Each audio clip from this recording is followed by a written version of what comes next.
Au procès des attentats du 13 novembre 2015 à Paris, le début de l'audition de Salah Abdeslam, le seul rescapé du commando terroriste qui avait fait 130 morts.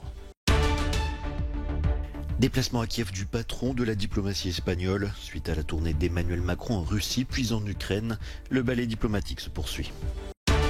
Faut-il interdire la publicité sur le tabac? Le débat fait rage en Suisse où le lobby des cigarettiers est très influent. Une votation aura lieu ce dimanche.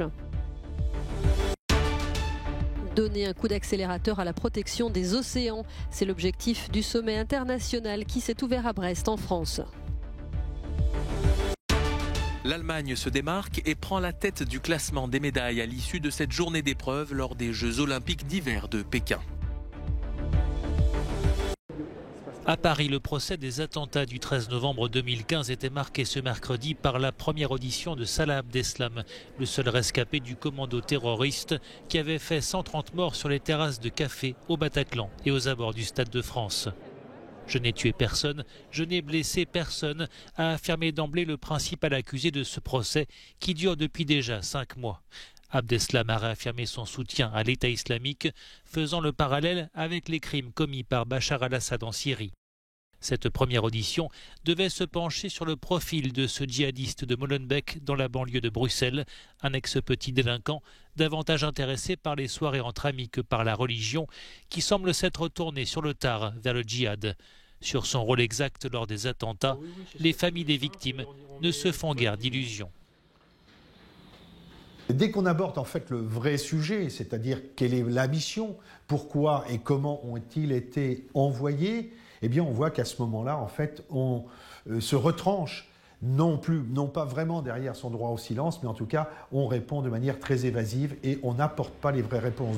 Le 13 novembre 2015, Salah Abdeslam avait déposé 3 des terroristes au Stade de France. Ils se sont fait exploser, mais lui a renoncé. Pourquoi ? Abdeslam est resté jusqu'ici mutique devant les enquêteurs. L'hypothèse d'une défaillance de sa ceinture explosive semble privilégiée. Le verdict dans ce procès est attendu d'ici fin mai.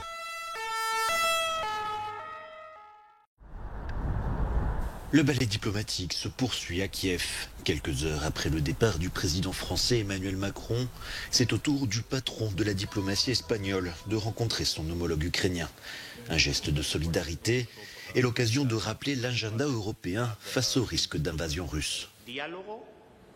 Dialogue, désescalade, détente et si nécessaire dissuasion. Interrogé sur la possibilité que l'Espagne livre des armes à l'Ukraine, le diplomate a préféré jouer à l'apaisement. Nous travaillons sur un scénario dans lequel les différences qui peuvent exister sont résolues par le dialogue. Un dialogue qui mène à la détente et pour cela une désescalade est nécessaire. Voici la voie que nous avons choisie. Lors de sa tournée à Moscou puis à Kiev, Emmanuel Macron, également président du Conseil de l'Union européenne, a dit avoir obtenu l'engagement de chaque partie à respecter les accords de paix de Minsk, des accords qui depuis bientôt 7 ans sont régulièrement bafoués dans l'est de l'Ukraine. Brest, capitale des océans. La ville portuaire française accueille jusqu'à vendredi un sommet international destiné à encourager la préservation de ces écosystèmes qui recouvrent plus de 60% de la planète. Des tables rondes réuniront scientifiques et ONG avant l'arrivée des dirigeants de plusieurs pays. Ce sommet pour nous c'est un enjeu majeur. On sait que les océans sont en crise avec la crise du changement climatique, le réchauffement des eaux, l'acidification, la surpêche. Il y a environ 2/3 des stocks de poissons qui sont surexploités. Donc on a besoin de mesures très fortes pour lutter contre toutes ces menaces auxquelles les océans font face. L'objectif est de donner un élan politique sur certains dossiers cruciaux. Il s'agit par exemple de faire aboutir un traité destiné à protéger la haute mer. Olivier Poivre d'Arvor a été chargé d'organiser ce sommet. Si nous ne faisons rien, pas dans un siècle, dans 10 ans, 600 millions de personnes auront les pieds dans l'eau. Si nous ne faisons rien dans 80 ans, en 2100, les prévisions du GIEC sur l'élévation du niveau de la mer qui sont d'1,50 m seront largement dépassées et on sera à plus de 2 mètres. Et là, ça sera 2-3 milliards d'habitants qui seront vraiment submergés. Alors que les océans s'affaiblissent, militants et scientifiques attendent des gestes forts de la part des politiques. Une quinzaine de chefs d'État et de gouvernement sont attendus en Bretagne autour d'Emmanuel Macron, initiateur de cet événement baptisé le One Ocean Summit. La Suisse va-t-elle rattraper son retard en matière de lutte contre le tabagisme? Le pays, qui abrite les sièges des plus grands cigarettiers du monde, est appelé à voter ce dimanche pour ou contre l'interdiction de toute publicité sur le tabac qui pourrait être vue par des mineurs. Une initiative populaire est à l'origine de cette votation. Environ un quart des adultes suisses consomment actuellement des produits dérivés du tabac. Jean-Paul Humer dirige le Centre de prévention des addictions de Genève. Il est le porte-parole du oui à cette interdiction. L'initiative, en fait, elle recherche une interdiction quasiment totale de la publicité qui atteint les enfants et les jeunes. C'est l'objectif. Et en fait, toute publicité pour le tabac est susceptible d'atteindre les enfants et les jeunes. Et de ce fait-là, et c'est aussi pour les produits assimilables au tabac, notamment les dérivés tels que le vapotage ou le tabac chauffé par exemple. Le secteur du tabac représente 5,7 milliards de chiffre d'affaires dans le pays et les cigarettiers ont largement financé la campagne pour le non. Les opposants estiment que le projet va trop loin. Patrick Éperon est porte-parole de la campagne du non et membre de l'organisation Centre Patronal. Nous sommes contre parce que le texte de cette initiative est extrême. Il prévoit d'interdire toute publicité qui peut atteindre les mineurs et pas seulement les cibler. Ça veut donc dire que pratiquement toute publicité est interdite, y compris pour les adultes. Donc au nom de la protection des enfants, on finit par infantiliser les adultes. Donc vous voyez qu'on est dans une époque où toute publicité est susceptible d'être interdite. Et évidemment, pour les milieux économiques suisses, c'est un problème considérable, un problème de fond.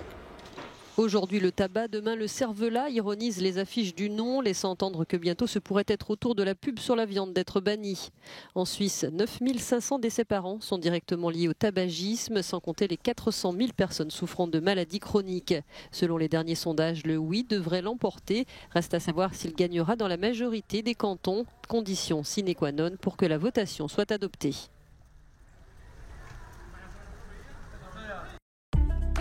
À Pékin, l'Allemagne s'est démarquée ce mercredi et a pris la tête du classement des médailles. Les frères Tobias ont remporté l'or dans l'épreuve de luge biplace. Il s'agit de leur 3e titre olympique consécutif. Leurs compatriotes Toni Egert et Sascha Benneken raflent l'argent. Autre Allemand sacré ce mercredi, Vinzenz Geiger. À 24 ans, il remporte son premier titre en combiné nordique et redonne le sourire à la délégation allemande, plombée ces derniers jours par les cas de Covid. L'un des temps forts de la journée concernait l'épreuve de slalom chez les dames. Une course remportée par la Slovaque Petra Vlhová. L'Américaine Mikaela Shiffrin, l'une des favorites, a été éliminée en première manche à la surprise générale. En snowboard cross, c'est l'Américaine Lindsey Jacobellis qui remporte l'or 16 ans après sa finale à Turin, perdue à cause d'une chute malheureuse en ayant tenté une figure. La Française Chloé Trespeuch gagne l'argent dans cette épreuve. En 1500 mètres hommes, le patineur Wang Daon se hisse en tête et offre ainsi sa première médaille d'or à la Corée du Sud, à l'issue d'une finale exceptionnellement dense avec 10 concurrents. L'Allemagne domine donc le classement des médailles avec 5 titres olympiques, suivis par la Norvège et la Suède.